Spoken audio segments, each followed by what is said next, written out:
ಕರ್ನಾಟಕಕ್ಕೆ ಮತ್ತೊಂದು ಹೊಸ ರೈಲು ಘೋಷಣೆ.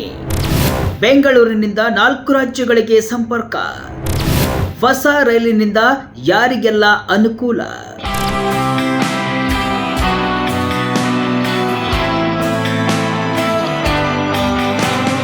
ಈ ಹಿಂದೆ ಕರ್ನಾಟಕಕ್ಕೆ 2 ದೊಡ್ಡ ಹೊಸ ರೈಲು ಮಾರ್ಗವನ್ನ ಘೋಷಣೆ ಮಾಡಲಾಗಿತ್ತು.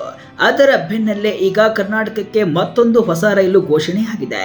ಈ ಹಿಂದೆ ಉತ್ತರ ಕರ್ನಾಟಕಕ್ಕೆ ಸಂಬಂಧಿಸಿದ ಆಲಮಟ್ಟಿ ಯಾದಗಿರಿ, ಮತ್ತೊಂದು ಮಾರ್ಗ ಅರೆಮಲೆನಾಡಿಗೆ ಸಂಬಂಧಿಸಿದ ಭದ್ರಾವತಿ ಚಿಕ್ಕಜಾಜೂರು ನಡುವೆ ಚನ್ನಗಿರಿ ಮೂಲಕ ಹಾದು ಹೋಗುವ 2 ರೈಲು ಮಾರ್ಗವನ್ನ ಘೋಷಣೆ ಮಾಡಲಾಗಿತ್ತು. ಇದರಿಂದ ದಾವಣಗೆರೆ, ಶಿವಮೊಗ್ಗ, ಚಿತ್ರದುರ್ಗ, ಬಾಗಲಕೋಟೆ, ವಿಜಯಪುರ ಹಾಗೂ ಯಾದಗಿರಿ ಜಿಲ್ಲೆಯ ಜನರಿಗೆ ಅನುಕೂಲವಾಗಲಿತ್ತು. ಈಗ ಘೋಷಣೆ ಮಾಡಿರುವ ಹೊಸ ರೈಲು ಮಾರ್ಗ 4 ರಾಜ್ಯದ ಪ್ರಮುಖ ನಗರಗಳಿಗೆ ಸಂಪರ್ಕ ಹೊಂದಲು ಸಹಾಯವಾಗಲಿದೆ. ಹಾಗಾದರೆ ಕರ್ನಾಟಕಕ್ಕೆ ಸಿಕ್ಕ ಹೊಸ ರೈಲ್ವೆ ಯೋಜನೆ ಯಾವುದು? ಯಾವೆಲ್ಲ ಜಿಲ್ಲೆಗಳಿಗೆ, ಯಾವೆಲ್ಲ ರಾಜ್ಯಗಳಿಗೆ ಅನುಕೂಲ ಆಗಲಿದೆ ನೋಡ್ಕೊಂಡು ಬರೋಣ ಬನ್ನಿ.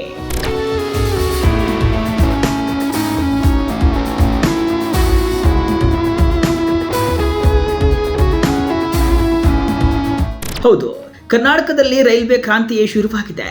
ಕೇಂದ್ರ ರೈಲ್ವೆ ಸಚಿವ ವಿ ಸೋಮಣ್ಣ ರೈಲು ಸಂಚಾರವನ್ನ ಅಭಿವೃದ್ಧಿಪಡಿಸಲು ವಿವಿಧ ಯೋಜನೆಗಳನ್ನ ಜಾರಿಗೆ ತರುತ್ತಿದ್ದಾರೆ. ಕರಾವಳಿ ಭಾಗಕ್ಕೆ ವಂದೇ ಭಾರತ್ ರೈಲು ಸಂಚಾರ, ಎಲ್ಲೆಲ್ಲಿ ರೈಲು ಸಂಚಾರ ಕಡಿಮೆ ಇದೆಯೋ ಅಲ್ಲಲ್ಲಿ ರೈಲು ಸಂಚಾರವನ್ನ ಹೆಚ್ಚು ಮಾಡಲು ಪ್ರಯತ್ನಿಸುತ್ತಿದ್ದಾರೆ.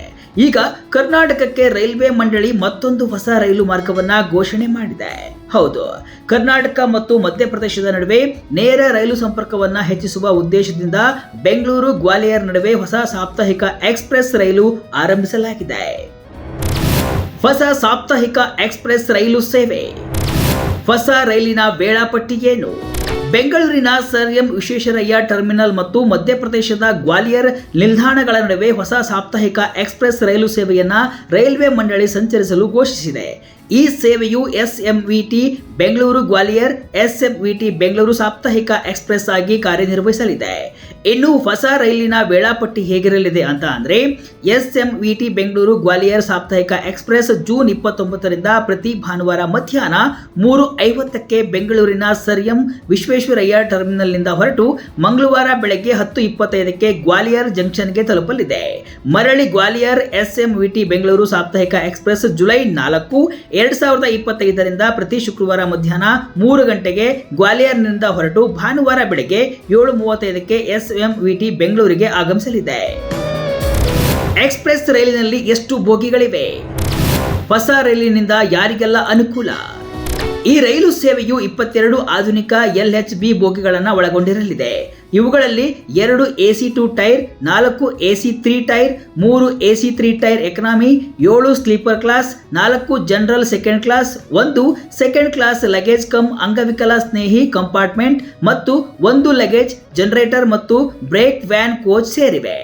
ಇನ್ನು ಹೊಸ ರೈಲು ಪ್ರಯಾಣಿಕರಿಂದ ಯಾರಿಗೆಲ್ಲ ಅನುಕೂಲ ಅನ್ನೋದನ್ನ ಗಮನಿಸಿದ್ರೆ, ಕರ್ನಾಟಕ, ಆಂಧ್ರ ಪ್ರದೇಶ, ತೆಲಂಗಾಣ, ಮಹಾರಾಷ್ಟ್ರ, ಮಧ್ಯಪ್ರದೇಶದ ಪ್ರಯಾಣಿಕರಿಗೆ ಭಾರಿ ಅನುಕೂಲವಾಗಲಿದೆ. ಈ ಹೊಸ ರೈಲು ಸೇವೆಯು ದಕ್ಷಿಣ ಮತ್ತು ಮಧ್ಯ ಭಾರತದ ನಡುವೆ ಪ್ರಯಾಣದ ಅನುಕೂಲತೆಯನ್ನ ಗಣನೀಯವಾಗಿ ಸುಧಾರಿಸಲಿದೆ. 24 ನಿಲ್ದಾಣಗಳಲ್ಲಿ ನಿಲುಗಡೆಯಿಂದ ಪ್ರಾದೇಶಿಕ ಸಂಚಾರಕ್ಕೆ ಅನುಕೂಲ ಆಗುತ್ತೆ. ಬೆಂಗಳೂರಿನಿಂದ ಹೈದರಾಬಾದ್, ನಾಗ್ಪುರ್, ಗ್ವಾಲಿಯರ್ಗೆ ತೆರಳುವವರಿಗೆ ಅನುಕೂಲವಾಗಲಿದೆ. ಸಮಯದ ಉಳಿತಾಯ ಕೂಡ ಆಗಲಿದೆ. ಇನ್ನು ವಿವರವಾದ ಆಗಮನ ಮತ್ತು ನಿರ್ಗಮನದ ಸಮಯಗಳು, ದರ, ಸೀಟುಗಳ ಲಭ್ಯತೆ ಮತ್ತು ಇತರ ಬುಕಿಂಗ್ ಸಂಬಂಧಿತ ಮಾಹಿತಿಗಾಗಿ ಪ್ರಯಾಣಿಕರು ಭಾರತೀಯ ರೈಲ್ವೆಯ ಅಧಿಕೃತ ವೆಬ್ಸೈಟ್ಗೆ ಭೇಟಿ ನೀಡಬಹುದು ಅಥವಾ NTES ಮೊಬೈಲ್ ಅಪ್ಲಿಕೇಶನ್ಗಳನ್ನು ಕೂಡ ಬಳಸಬಹುದು ಅಂತ ರೈಲ್ವೆ ಮಂಡಳಿ ತಿಳಿಸಿದೆ. ಹುಬ್ಬಳ್ಳಿ ಅಂಕೋಲ ರೈಲ್ವೆ ಮಾರ್ಗಕ್ಕೆ ಒಪ್ಪಿಗೆ. ಮಾರ್ಗಕ್ಕೆ ಕ್ಲಿಯರೆನ್ಸ್ ಕೊಟ್ಟ ಅರಣ್ಯ ಇಲಾಖೆ. ಇನ್ನು ರಾಜ್ಯದ ರೈಲ್ವೆ ಮಾರ್ಗದಲ್ಲಿ 2025ರ ಡಿಸೆಂಬರ್ ವೇಳೆಗೆ 100% ವಿದ್ಯುತ್ ಸಂಪರ್ಕವಾಗಲಿದ್ದು, ಹುಬ್ಬಳ್ಳಿ ಅಂಕೋಲ ರೈಲ್ವೆ ಮಾರ್ಗಕ್ಕೆ ಅರಣ್ಯ ಇಲಾಖೆಯಿಂದ ಕ್ಲಿಯರೆನ್ಸ್ ಸಿಕ್ಕಿದೆ. ಪರಿಸರ ಮಾಲಿನ್ಯ ನಿಯಂತ್ರಣ ಮಂಡಳಿಯ ಅನುಮತಿ ದೊರೆಯಬೇಕಿದೆ. ಈ ಯೋಜನೆಗೆ ಸುಪ್ರೀಂ ಕೋರ್ಟ್ ಕೂಡ ಹಸಿರು ನಿಶಾನೆಯನ್ನ ತೋರಿದೆ. 10 ವಂದೇ ಭಾರತ್ ರೈಲುಗಳು ಸಂಚರಿಸುವ ಮೂಲಕ ರಾಜ್ಯ ರೈಲ್ವೆಯಲ್ಲಿ ಹೊಸ ಕ್ರಾಂತಿಯೇ ಆಗಿದೆ. ಸುಬ್ರಹ್ಮಣ್ಯ ಮಾರ್ಗದಲ್ಲಿ ವಂದೇ ಭಾರತ್ ಹಾಗೂ ಸ್ಲೀಪರ್ ಕೋಚ್ ರೈಲು ಸೌಲಭ್ಯ ಕಲ್ಪಿಸಲು ಚಿಂತನೆ ಕೂಡ ನಡೆದಿದೆ ಎನ್ನಲಾಗಿದೆ.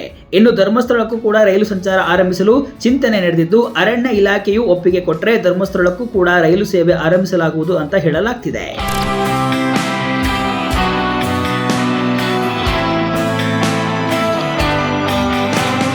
ಒಟ್ಟಿನಲ್ಲಿ ರಾಜ್ಯಕ್ಕೆ ಒಟ್ಟು 3 ಹೊಸ ರೈಲು ಮಾರ್ಗ ಘೋಷಣೆಯಿಂದ ರೈಲು ಪ್ರಯಾಣಿಕರಿಗೆ ಭಾರಿ ಅನುಕೂಲವಾಗಲಿದೆ.